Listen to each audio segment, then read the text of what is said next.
Fiora Jabiconi, bonjour. Bonjour. Charlotte Arillier de Casanova, bonjour. Bonjour. Alors, toutes les deux, vous avez fait un travail super intéressant. Je dis toutes les deux parce que même si c'est toi, Charlotte, qui a écrit cette pièce, qui a travaillé sur cette mise en place, la mise en scène, c'est Fiora. Mais c'est un travail quand même d'équipe dès le départ, j'ai l'impression.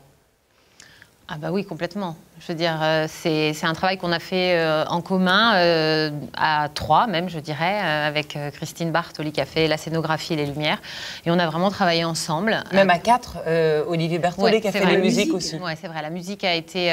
on a passé beaucoup de temps toutes les trois, c'est pour ça que je pense à ça. Mais c'est vrai qu'à la création, il y a 1 an, on a fait cette petite résidence tous les 4 et c'est né de nos échanges, de nos discussions, évidemment à partir du texte de Charlotte, qui était quand même la base, et puis après plein d'échanges et de réflexions sur où est-ce qu'on veut aller, dans quelle direction, et puis... Parce que souvent, quand on dit un seul en scène, on imagine une personne, alors que c'est une collaboration importante, et quand on voit ce travail, on comprend où a été le travail d'équipe. Quel a été le déclic, en fait c'est quand même banal de poser la question, vous étiez chez le coiffeur, et à un moment donné, vous vous êtes dit, tiens, si on faisait une création, c'est quelque chose qui vient de plus loin. Oui, ça vient de plus loin. Alors après, pour le texte, moi, ça fait très longtemps que j'ai ça en tête. Enfin, en tout cas, l'idée d'écrire... pour le coup, non, c'est vrai, c'est avec mon coiffeur, hein, on rigolait. Et j'ai fait une partie de... J'ai fait comme une mini-résidence d'écriture chez lui, comme ça, à prendre des moments de vie. Et donc, l'idée du coiffeur, je l'ai depuis longtemps en tête, mais après, à un moment, elle a rencontré une autre idée qui était de parler de la solitude ou changement de vie, des choix de vie pour une femme. Et ces deux problématiques se sont rencontrées et je me suis retrouvée en résidence d'écriture à l'Aria et j'ai écrit ça très très vite. Et il fallait donner une forme et c'est là où Fiora elle a vraiment apporté quelque chose d'intéressant avec un travail sur le corps présent. Il fallait travailler les postures, il fallait travailler la présence, la prestance et ça a été vraiment un travail où il a fallu aiguiller. Aiguiller, en fait, moi, c'est vrai que c'est le travail du corps, le travail du comédien et de son corps, c'est vraiment ce qui m'intéresse le plus dans mon travail, en tout cas, de direction d'acteur, etc. Et voilà, avec Charlotte, on s'est retrouvés dès le départ à se dire, comment est-ce qu'on va travailler sur le corps, comment est-ce qu'on va enlever du théâtre. C'était vraiment ça, la première couche, de se dire, rendre ce personnage très quotidien. Parce qu'elle est seule et justement éviter qu'il puisse y avoir des petites choses d'emphase et de trouver cette complicité dans sa solitude du personnage qui est seul sur scène, sans faire exister vraiment. On est un peu à la limite de faire exister les autres personnages. C'est vraiment subtil, la manière dont ils existent. Mais après, l'idée c'était vraiment de travailler sur le corps, et moi, ce qui m'intéressait, c'était de comment est-ce qu'on peut, avec le corps, raconter tous ces questionnements intérieurs, tout ce par quoi elle passe et toutes ces émotions. Évidemment, sans tomber dans j'exprime l'émotion en tant que telle. C'était vraiment tout ça, quitte à aller dans des choses un peu trop. Mais peut-être c'est ce bouillonnement intérieur et toutes ces questions. Comment est-ce qu'on va le traduire dans le corps ? C'était ça la recherche. Et c'est intéressant parce que du coup, avec le texte, ça matche bien. Il y a un humour par moments grinçant, c'est noir. Et cette façon de distraire, c'est aussi une façon de faire passer des messages. Et ça, c'est intéressant. Oui, je crois que c'était l'objectif, c'est de parler de choses graves ou concernantes, en tout cas avec le maximum de légèreté.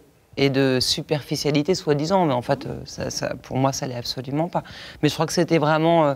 c'est pour ça que moi, quand j'ai écrit le texte, j'ai su qu'il fallait quelqu'un pour accompagner et rajouter de la pêche et du... même si c'est dark, quand même, mais bon, le fond est dark, mais en tout cas, ça tourne beaucoup autour du pot, en fait. Mais parce que je trouve que c'est... quand même la vie, quoi. C'est comme des cycles de vie. Et cette femme, elle est touchante parce qu'elle nous parle... à nous les femmes, peut-être même d'ailleurs aux hommes, à des moments aussi de la vie. Il y a des gens qui ont dit cette création, ce seul en scène, il est féministe. Il est peut-être tout simplement féminin ? Ou humaniste, je sais pas, si on rassemble les deux, ça fait féministe. Il est féministe de fait déjà, parce qu'on est, on est féministe, mais comme Voilà, donc après... c'est pas un gros mot pour nous. C'est pas un gros mot, voilà. Oui, c'est pas un gros mot. Après, de toute façon, bah, alors là, il y a un homme qui nous accompagne, qui fait de la musique. Après, on travaille entre femmes, mais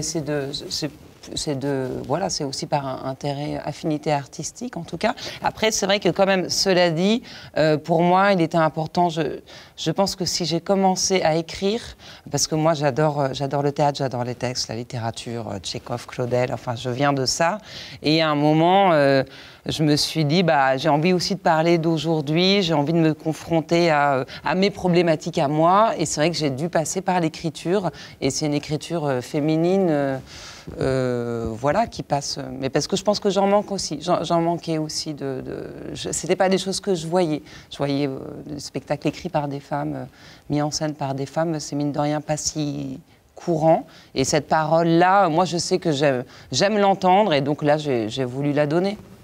Et ce sentiment de confidence qu'on a, est-ce que le décor qui est minimaliste, c'est aussi une façon justement d'épurer pour laisser le champ libre justement à cette gestuelle, à cette parole?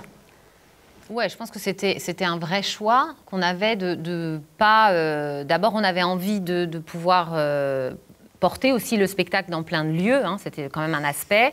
Après oui, c'est vrai que ça laisse de la place le spectateur construit son salon en fait. C'est-à-dire on a mis juste vraiment quelques éléments qui permettent d'identifier le salon de coiffure, mais après que peut-être parce qu'on a tous un salon de coiffure et que du coup on va pouvoir rajouter des choses dedans pour se projeter dedans et s'identifier au personnage. Moi c'est vrai que Charlotte m'a fait lire le texte et tout de suite moi j'ai eu un vrai coup de cœur pour ce texte parce que je m'y suis reconnue dans plein de je dis pas on, je dis moi, dans plein d'endroits, je me suis vraiment reconnue et j'étais heureuse en fait qu'il y ait cette parole-là, je veux dire, en tant que femme, en tant que mère, voilà, c'est des petits endroits comme ça tout d'un coup qui, je trouve, sont extrêmement justes sur ce qu'on peut ressentir parfois.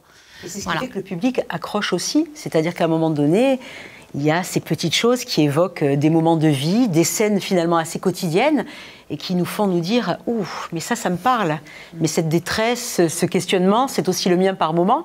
Mais ce qui est touchant aussi dans ce moment de théâtre, c'est que cette femme, quand elle va chez le coiffeur, elle lui confie pas simplement ses cheveux, à un moment donné, elle lui confie presque sa vie, quoi. C'est un lâcher-prise. C'est plus qu'à faire, elle est au bord de quelque chose, quoi. Ah oui, non, mais là, elle est tellement au bout du rouleau qu'elle se dit, elle confie, en fait, elle lui donne, j'avais écrit ça à un moment, je voulais pompeusement le dédicacer genre à mon coiffeur en disant voilà à nos coiffeurs à qui nous confions beaucoup plus que nos cheveux et je pense que voilà c'est assez là effectivement elle donne tout à son coiffeur et c'est à lui de choisir. Et quand vous franchissez la porte de votre coiffeur, vous y pensez à ces moments, à ces scènes? Mais moi, j'adore aller chez le coiffeur, c'est ma passion. Mais j'y vais.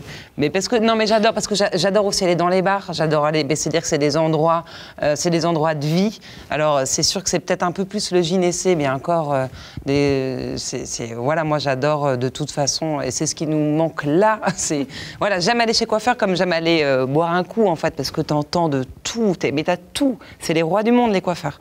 Et les coiffeuses, il y a tout se dit, tout se sait. C'est génial, c'est des endroits qui sont magnifiques. Il n'y a pas de filtre, il n'y a pas de barrière, c'est spontané, c'est authentique. Bien sûr, oui, et puis c'est vrai qu'on se confie, on se confie.